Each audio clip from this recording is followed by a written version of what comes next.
Hi everybody, today I'm here with Knuckle FC fighter Reggie Barnett Jr.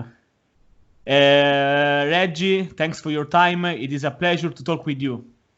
Thank you for having me on, man. I appreciate it. I really do. How, how are you and how is the situation over there? Uh, I mean, if you've been watching the news, you know how it is in America right now. Um, where I'm at, uh, Virginia, things are just kind of, people are still self-distancing. We got to wear masks wherever we go. If we go inside somewhere, and that's pretty much it. But my daily life kind of really hasn't changed. What they call here an essential worker. So I go to work every day and come home and sanitize myself and then spend time with my family and then I go to training. So really ain't too much different for me other than, just trying to stay prepared and ready for whoever I may be fighting coming up. Reggie, how did started your passion for the combat sports? Come again? How did started your passion for the combat sports? I don't know, man. I just like to fight, bro. Okay. You currently a bare knuckle fighter. What impressed you about this magnificent promotion? And how did started this journey with this fantastic promotion?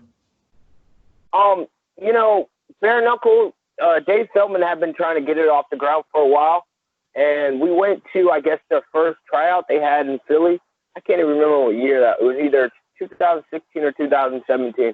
I just knew that if it ever got off the ground, not even that, if when it did get off the ground, I wanted to be a part of it. I wanted to be essentially, I told my dad, I said, Dad, I'll be like the Chuck Liddell or the Tito Ortiz, what they are to the UFC, of bare knuckle. If we get into this now, so as soon as I got the call to go to tryouts, I was there. I went and showed out, and the rest is history. We made history in June 2018, and here we are in 2020, and we're getting ready to, in spite of everything that's going on in the world right now, we're getting ready to do it again here next month in June. So. Reggie, you follow the UFC and the fighters who fight in this fantastic promotion? Some of them I do. Like most of the for me, I gotta be honest. Like whenever I would meet one of the guys, one of the great UFC veterans or whatever that would come over to the BKFC, I was a little starstruck, a little like, oh man, I'm getting to shoot. I got to share a dressing room with Gabriel Gonzaga. I got to sit at the fighters meeting with Anderson Silva, Bigfoot. Let's see, me and Chris Levin, while he was getting checked out by the doc after his fight, I was in the back getting sewed up. So for me, it's always an honor to be able to compete. Next to these big name fighters. It lets me know that I'm moving forward with my career a little bit. Reggie, you have a record of 3 wins and 1 loss in the bare knuckle. I'm 4-1. I'm 4-1. 4. Okay, sorry. What was your most difficult moment, and which was the best in this promotion? I want to say my most difficult moment was that second knockdown in the world title fight. I had to make a decision within myself. Was I going to keep fighting or was I going to, just stay down there on the canvas? And I'm not about, giving up at all. So that would be my most difficult. And my greatest moment, was that first 5 seconds of the very first fight against Travis Thompson off the line. I mean, that set, I believe that set the tone for bare knuckle in itself of what it was and what it could be and where it's going to go. There are guys that are, like me who just want to go out there and fight, and there are guys that are my skill level. There are guys that are better than me. It makes it an exciting sport when you got guys that come off the line ready to throw hands, ready to fire away. So. How hard is to fight in bare knuckle promotion? There are not gloves. You can fight only with bare hands. Yeah, there are no gloves. The wraps have to be, I don't know if you can see my hand, but so the wraps have to be here. So the knuckles are fully exposed. Some guys don't even wear wraps. They just put, whatever color corner tape they are, like they'll put the blue tape around their wrist and that's it.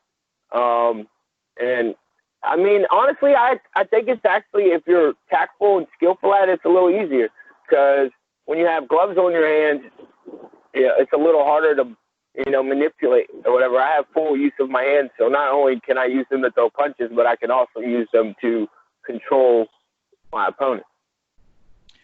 Reggie, we know the fighter in the combat sport in general are paid very little. How are the backs related to the match in the Bare Knuckle FC? I will say that Dave takes good care of us. From the time I started to now, I've always been compensated and taken care of. Even one of my fights, my opponent didn't show up, and I still got paid.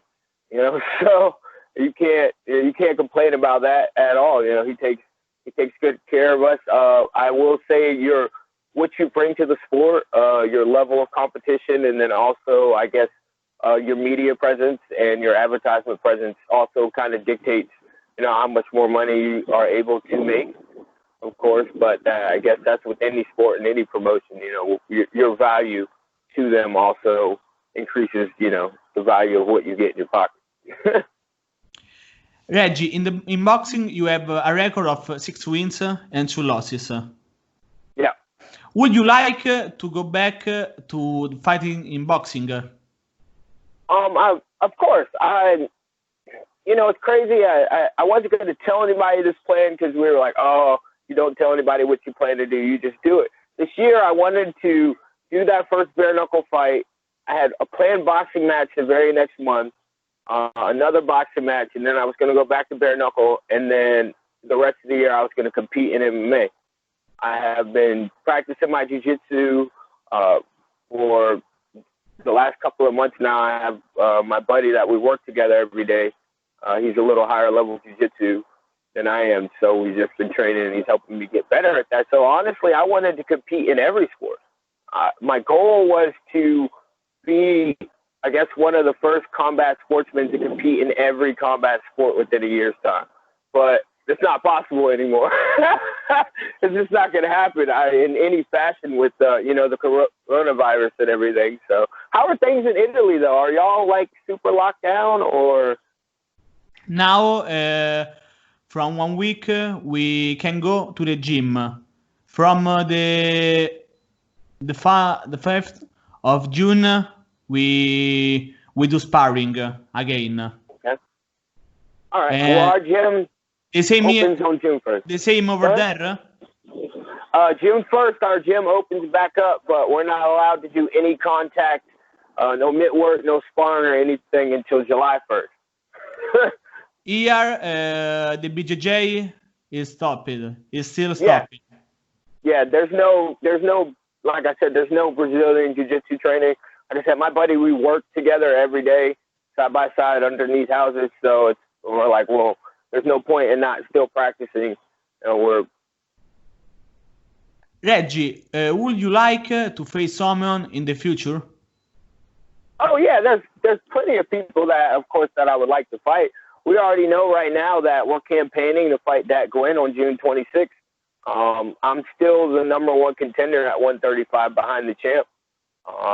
And of course, everybody wants to see me and Johnny Bedford rematch. Me and Johnny even talked about it ourselves, and we know it's not going to be the same fight. It might be even tougher fight for both of us.